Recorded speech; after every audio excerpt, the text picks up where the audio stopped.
ಯುಪಿಯ 69ನೇ ರಾಷ್ಟ್ರೀಯ ಅಧಿವೇಶನವು ನವದೆಹಲಿಯಲ್ಲಿ ನಡೆಯಿತು. ಅದರ ಅಂಗವಾಗಿ ಇವತ್ತು ನಾವು ಪತ್ರಿಕಾಗೋಷ್ಠಿಯನ್ನು ಕರೆದಿದ್ವಿ. ವಿದ್ಯಾರ್ಥಿ ಪರಿಷತ್ನ 75 ವರ್ಷ ಆಗಿರೋ ಕಾರಣಕ್ಕೋಸ್ಕರ ಒಂದು ಅತಿ ವಿಜೃಂಭಣೆಯ ರಾಷ್ಟ್ರೀಯ ಅಧಿವೇಶನ 10,000 ವಿದ್ಯಾರ್ಥಿಗಳು ಅಂದರೆ ವಿಶೇಷವಾಗಿ 2,000ಕ್ಕೂ ಅಧಿಕ ವಿದ್ಯಾರ್ಥಿನಿಯರು ಒಳಗೊಂಡಿರ್ತಕ್ಕಂಥ ರಾಷ್ಟ್ರೀಯ ಅಧಿವೇಶನ ನಡೆಯಿತು. ಈ ಒಂದು ರಾಷ್ಟ್ರೀಯ ಅಧಿವೇಶನದ ಉದ್ಘಾಟನೆಯನ್ನು ಭಾರತ ಸರ್ಕಾರದ ಕೇಂದ್ರ ಗೃಹ ಸಚಿವರಾಗಿರ್ತಕ್ಕಂಥ ಅಮಿತ್ ಶಾ ಜಿಯವರು ಉದ್ಘಾಟನೆಯನ್ನು ಮಾಡಿದರು. ಅದೇ ರೀತಿಯಾಗಿ ಈ ಒಂದು ಅಧಿವೇಶನದಲ್ಲಿ ಯಶವಂತರಾವ್ ಜಿ ಕೇಳ್ಕರ್ ಯುವ ಪುರಸ್ಕಾರ ಆಗಿರ್ಬೋದು, 5 ಪುಸ್ತಕಗಳ ರಿಲೀಸ್ ಆಗಿರ್ಬೋದು, 4 ನಿರ್ಣಯಗಳಾಗಿರ್ಬೋದು, ರಾಮ ಮಂದಿರ ಮತ್ತು ಏನು ಮಹಿಳಾ ವಿಧೇಯಕ ಸಂಬಂಧಪಟ್ಟಂತೆ 2 ವಿಧೇಯಕಗಳಾಯಿತು. ಅವೆಲ್ಲವನ್ನೂ ಕೂಡ ಸ್ವಾಗತವನ್ನು ಮಾಡಲಾಯಿತು. ಅದೇ ರೀತಿಯಾಗಿ ಇವತ್ತು ಆಗಲೇ ನೀವೆಲ್ಲರೂ ಕೂಡ ಪ್ರಶ್ನೆ ಮಾಡದಂತೆ ವಿದ್ಯಾರ್ಥಿ ಪರಿಷತ್ತು ಯಾವುದೋ ಒಂದು ಪಕ್ಷದ ಅಂಗಸಂಸ್ಥೆಯ ಕೆಲಸ ಮಾಡ್ತಾ ಇಲ್ಲ. ಇದೊಂದು ಸ್ವತಂತ್ರ ವಿದ್ಯಾರ್ಥಿ ಸಂಘಟನೆ. ಈ ಒಂದು ವಿದ್ಯಾರ್ಥಿ ಪರಿಷತ್ನಲ್ಲಿ ಎಲ್ಲ ಸಮುದಾಯದ, ಹಿಂದೂ ಆಗಿರ್ಬೋದು, ಮುಸ್ಲಿಂ ಆಗಿರ್ಬೋದು, ಕ್ರಿಶ್ಚಿಯನ್ ಆಗಿರ್ಬೋದು, ಎಲ್ಲ ಸಮುದಾಯದ ವಿದ್ಯಾರ್ಥಿಗಳನ್ನ ಒಳಗೊಂಡು ಕೆಲಸ ಮಾಡ್ತಕ್ಕಂಥ ವಿದ್ಯಾರ್ಥಿ ಸಂಘಟನೆ ಅದು ಅಖಿಲ ಭಾರತೀಯ ವಿದ್ಯಾರ್ಥಿ ಪರಿಷತ್ತು. ಇದು ಯಾವುದೇ ರೀತಿಯಾಗಿರ್ತಕ್ಕಂಥ ಪಕ್ಷದ ಜೊತೆ ಕೆಲಸ ಮಾಡೋದಿಲ್ಲ. ಯಾವುದೇ ಪಕ್ಷ ಆಗಿರಲಿ, ಆ ಪಕ್ಷದ ಸರ್ಕಾರ ವಿದ್ಯಾರ್ಥಿ ವಿರೋಧಿ ನೀತಿಯನ್ನು ಅನುಸರಿಸಿದರೆ ಆ ಸರ್ಕಾರದ ವಿರುದ್ಧ ಪ್ರತಿಭಟನೆಯನ್ನು ಮಾಡಿ ವಿದ್ಯಾರ್ಥಿಗಳಿಗೆ ನ್ಯಾಯ ಕೊಡಿಸುವಂಥ ಕೆಲಸವನ್ನು ಅಖಿಲ ಭಾರತೀಯ ವಿದ್ಯಾರ್ಥಿ ಪರಿಷತ್ ಇವತ್ತು ಮಾಡ್ಕೊಂಡು ಬಂದಿದೆ ಅನ್ನುವಂಥ ಸ್ಪಷ್ಟನೆಯನ್ನು ನಾನು ಈ ಸಂದರ್ಭದಲ್ಲಿ ಕೊಡೋಕ್ಕೆ ಇಚ್ಛೆಯನ್ನು ಪಡ್ತಾ ಇದ್ದೇನೆ. ಸಚಿನ್ ಕುಳಗೇರಿ, ABVP ರಾಜ್ಯ ಕಾರ್ಯದರ್ಶಿ.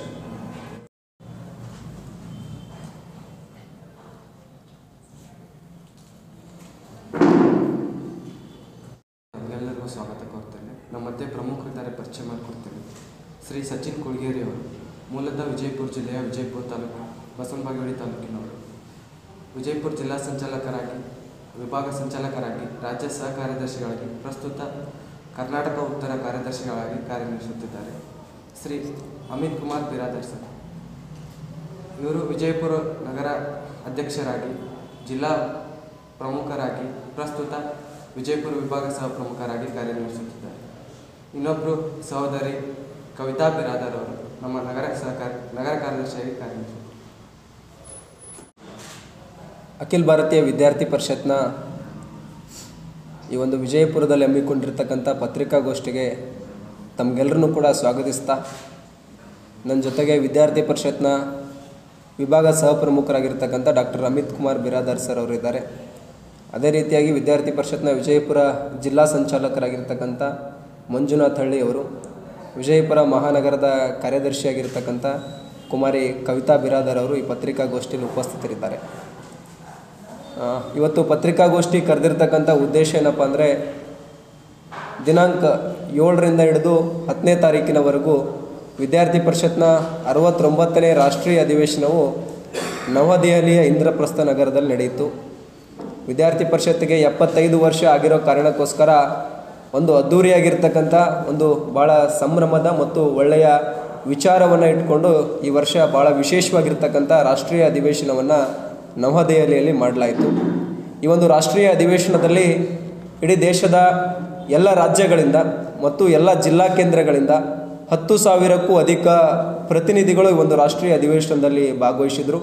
ಅದರ ಜೊತೆಗೆ ವಿಶೇಷವಾಗಿ 2,000ಕ್ಕೂ ಅಧಿಕ ವಿದ್ಯಾರ್ಥಿನಿಯರು ಈ ಒಂದು ರಾಷ್ಟ್ರೀಯ ಅಧಿವೇಶನದಲ್ಲಿ ಭಾಗವಹಿಸಿ, ಅಧ್ಯಾಪಕರು, ಶಿಕ್ಷಕರು, ಶಿಕ್ಷಣ ತಜ್ಞರು ಕೂಡ ಈ ಒಂದು ಅಧಿವೇಶನದಲ್ಲಿ ಭಾಗವಹಿಸಿದರು ಅನ್ನುವಂಥದ್ದನ್ನು ಈ ಸಂದರ್ಭದಲ್ಲಿ ಹೇಳೋದಕ್ಕೆ ಇಚ್ಛೆಯನ್ನು ಪಡ್ತಾ ಇದ್ದೇನೆ.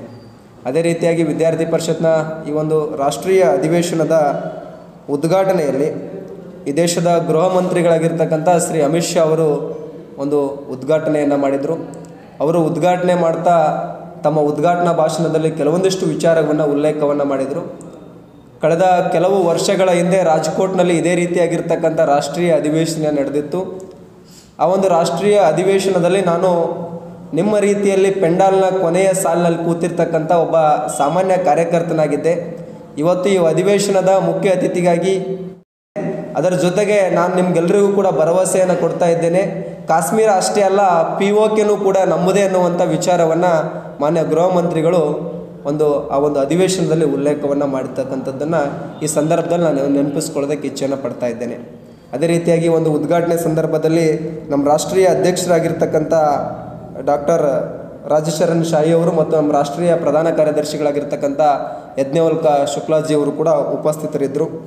ಈ ವರ್ಷ ನಮ್ಮ ವಿದ್ಯಾರ್ಥಿ ಪರಿಷತ್ನ ಸದಸ್ಯತ್ವವನ್ನು ನೋಡಿದಾಗ ಇಡೀ ದೇಶದ ಸದಸ್ಯತ್ವ 50,65,264 ಸದಸ್ಯತ್ವ ಇಡೀ ದೇಶದ್ದಾಗಿದೆ.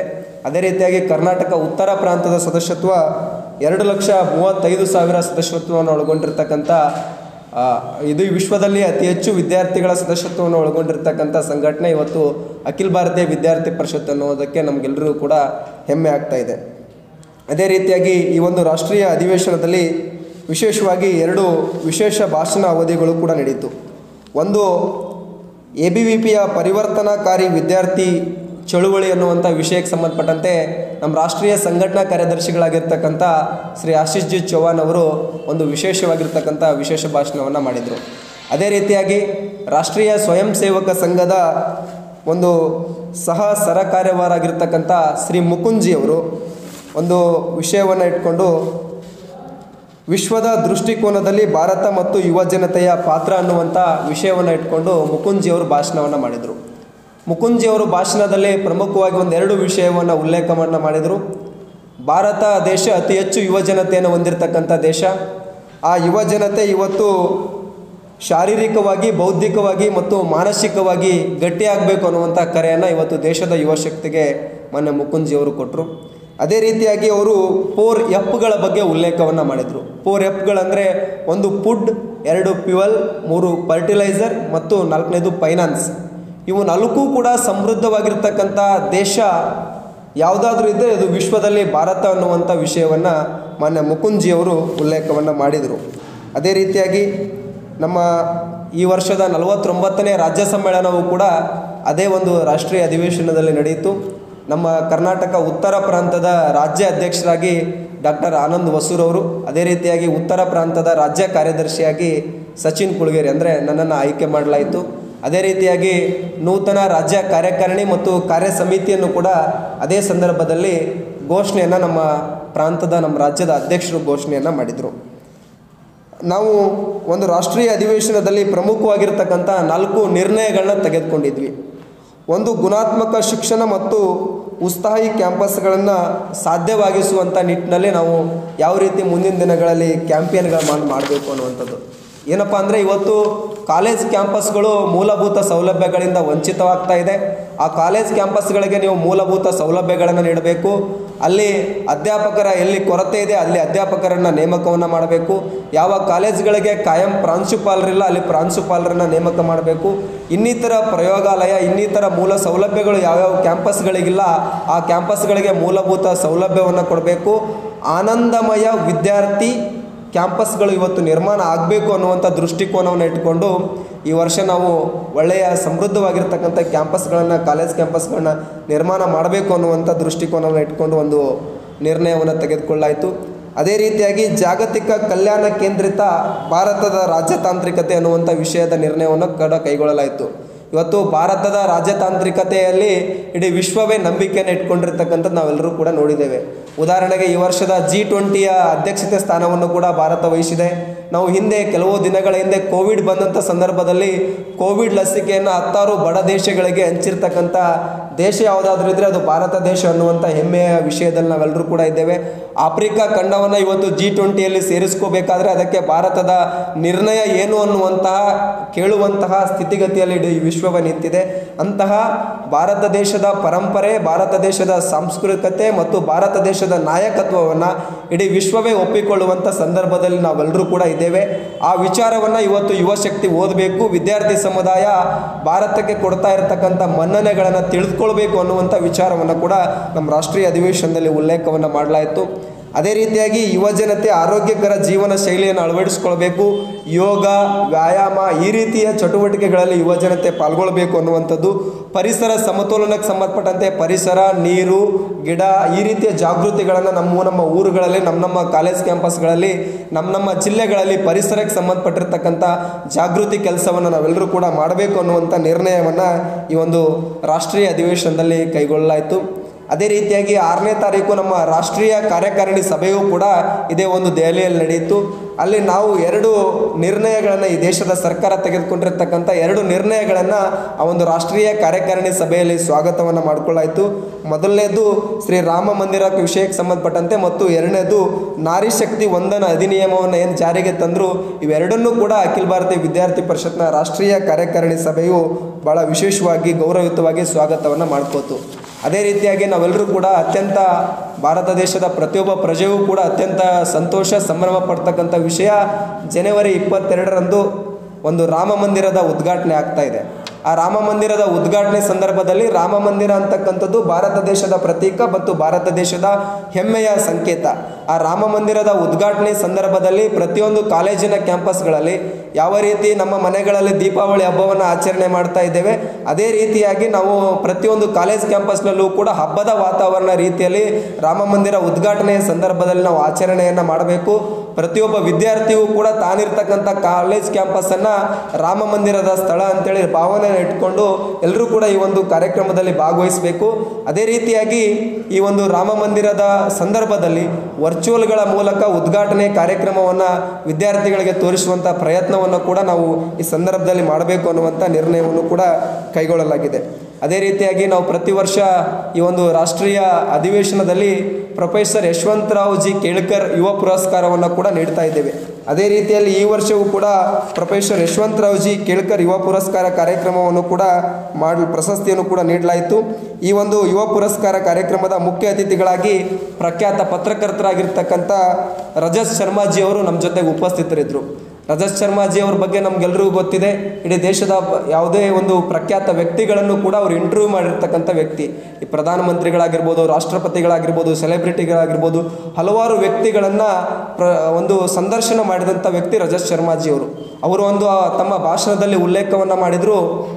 ನಾನೇನಾದರೂ ಒಬ್ಬ ಪತ್ರಕರ್ತನಾಗಿ ಒಂದು ಪ್ರಶ್ನೆ ಮಾಡುವಂತಹ ಒಂದು ಕಲೆಯನ್ನು ನಾನು ಕಲ್ತಿದ್ರೆ ನಾನು ವಿದ್ಯಾರ್ಥಿ ಪರಿಷತ್ನಂಥ ಸಂಘಟನೆಯಲ್ಲಿ ದೆಹಲಿಯಂಥ ವಿಶ್ವವಿದ್ಯಾಲಯದಲ್ಲಿ ವಿದ್ಯಾರ್ಥಿ ಸಂಘದ ಕಾರ್ಯದರ್ಶಿಯಾಗಿ ಕೆಲಸ ಮಾಡ್ತಕ್ಕಂಥ ಸಂದರ್ಭದಲ್ಲಿ ನಾನು ಕಲ್ತಿರ್ತಕ್ಕಂಥದ್ದು ಇವತ್ತು ನನ್ನ ಜೀವನದ ಒಂದು ಈ ಪತ್ರಿಕಾ ಮಾಧ್ಯಮದ ಕೆಲಸದಲ್ಲೂ ಕೂಡ ನನಗದೊಂದು ಒಳ್ಳೆಯ ಪೂರಕ ಅಂಶ ಆಗಿದೆ ಅನ್ನುವಂಥದ್ದನ್ನು ರಜತ್ ಶರ್ಮಾಜಿ ಅವರು ಕೂಡ ಉಲ್ಲೇಖವನ್ನು ಮಾಡಿದರು. ಈ ವರ್ಷದ ಒಂದು ಯಶವಂತರಾವ್ ಜಿ ಕೇಳ್ಕರ್ ಯುವ ಪುರಸ್ಕಾರವನ್ನು 3 ಜನರಿಗೆ ನೀಡಲಾಯಿತು. ಒಂದನೇದು ಶಾರದಾ ವಿವೇಕ್ ಸಾಗರ್ ಅವರು ಆರ್ಥಿಕವಾಗಿ ಹಿಂದುಳಿದ ಮತ್ತು ಅವಕಾಶ ವಂಚಿತ ವಿದ್ಯಾರ್ಥಿಗಳಿಗೆ ಅಂತಾರಾಷ್ಟ್ರೀಯ ಗುಣಮಟ್ಟದ ಶಿಕ್ಷಣವನ್ನು ನೀಡಿದಂಥ ವ್ಯಕ್ತಿಗಳು. ಅದೇ ರೀತಿಯಾಗಿ ಶ್ರೀಮತಿ ಲಹರಿಬಾಯಿ ಪಡಿಯಾ ಅವರು ಸಿರಿಧಾನ್ಯಗಳ ಸಂರಕ್ಷಣೆಯಲ್ಲಿ ವಿಶಿಷ್ಟವಾಗಿರ್ತಕ್ಕಂಥ ಸಾಧನೆಯನ್ನು ಮಾಡಿರ್ತಕ್ಕಂಥ ವ್ಯಕ್ತಿ. ಅದೇ ರೀತಿಯಾಗಿ ಡಾಕ್ಟರ್ ವೈಭವ್ ಭಂಡಾರಿ ಅವರು ಸ್ವಾವಲಂಬನ ಫೌಂಡೇಶನ್ನ ಅಧ್ಯಕ್ಷರು, ಇವರು ದಿವ್ಯಾಂಗರು.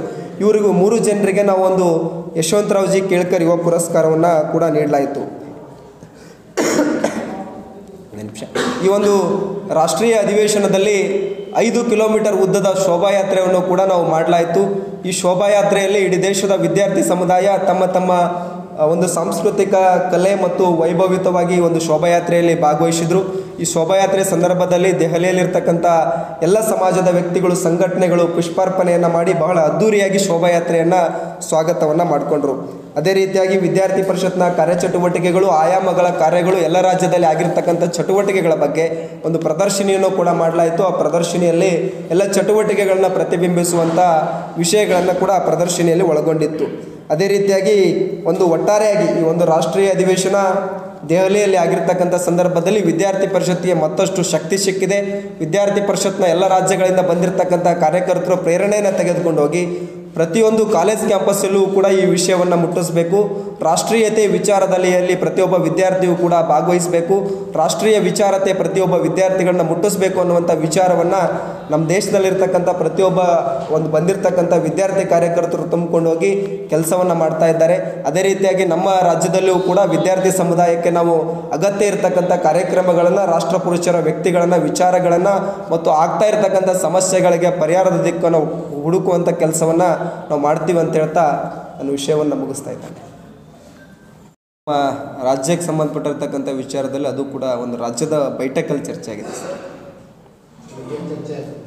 ಅದೇ ಸರ್, ಈ ಒಂದು ಸರ್ಕಾರ ಒಂದು ರಾಷ್ಟ್ರೀಯ ಶಿಕ್ಷಣ ನೀತಿಯನ್ನು ಏನು ತೆಗೆದುಕೊಟ್ಟಿದೆ ಅದಕ್ಕೆ ವಿದ್ಯಾರ್ಥಿ ಪರಿಷತ್ತು ವಿರೋಧ ಇದೆ. ಈಗಾಗಲೇ ನಾವು ಅದಕ್ಕೆ ಸಂಬಂಧಪಟ್ಟಂತೆ ಕೋಟಿ ಸಹಿ ಸಂಗ್ರಹ ಅಭಿಯಾನವನ್ನು ಪೀಪಲ್ಸ್ ಫೋರಮ್ಸ್ ಅಡಿ ಅಂದರೆ ABVPಯ ಕಾರ್ಯಕರ್ತರ ಜೊತೆಗೆ ಕೂಡ್ಕೊಂಡು ಮಾಡ್ತಾ ಇದ್ದೇವೆ.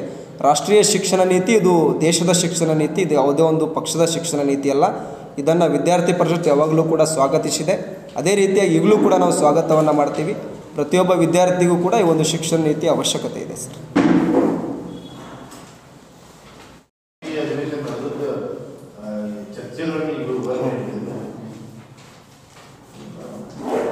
ಅಂದರೆ ಎಲ್ಲ ರಾಜ್ಯಗಳಲ್ಲಿ ರಾಜ್ಯ ಕಾರ್ಯದರ್ಶಿಗಳಲ್ಲಿ ಆಗಿರ್ತಕ್ಕಂಥ ವಿಷಯದ ಬಗ್ಗೆ ಒಂದು ಪತ್ರಿಕಾಗೋಷ್ಠಿಯನ್ನು ಮಾಡ್ತಾ ಇದ್ದಾರೆ ಸರ್ ಎಲ್ಲ ರಾಜ್ಯಗಳು.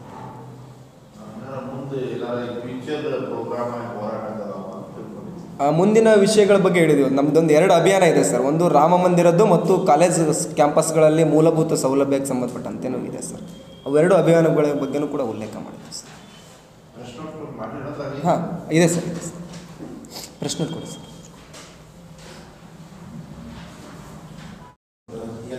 ಕಾಂಗ್ರೆಸ್ ಒಂದು ಲೇವಲ್ ಬಿದ್ದ ಇದಲ್ಲ, ಒಂದು ಪಾರ್ಟಿ ಒಂದು ಲೇವಲ್ ಅದ, ಅದ್ರ ಬಗ್ಗೆ ತಾವೇನು?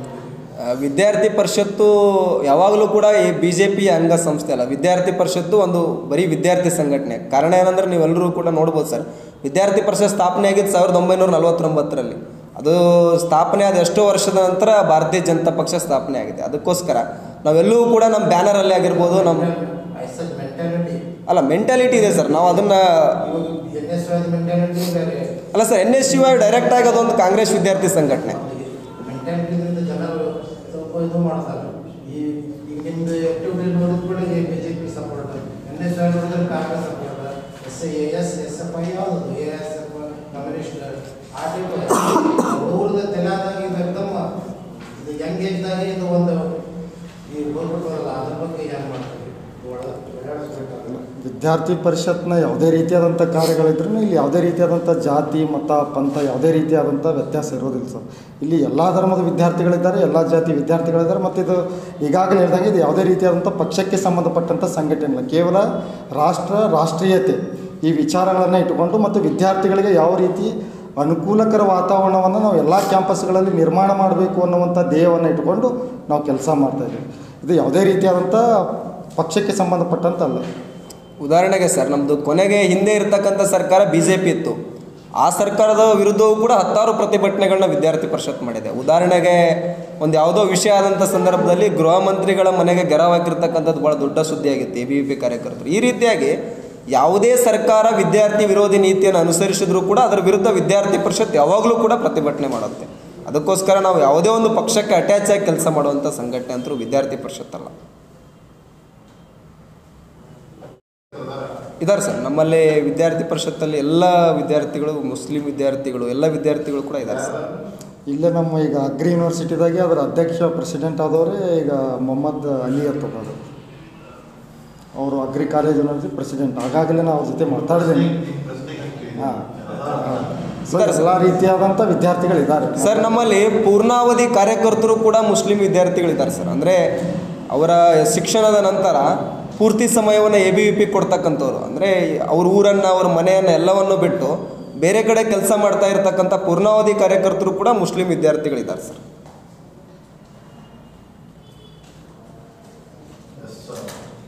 Thank you.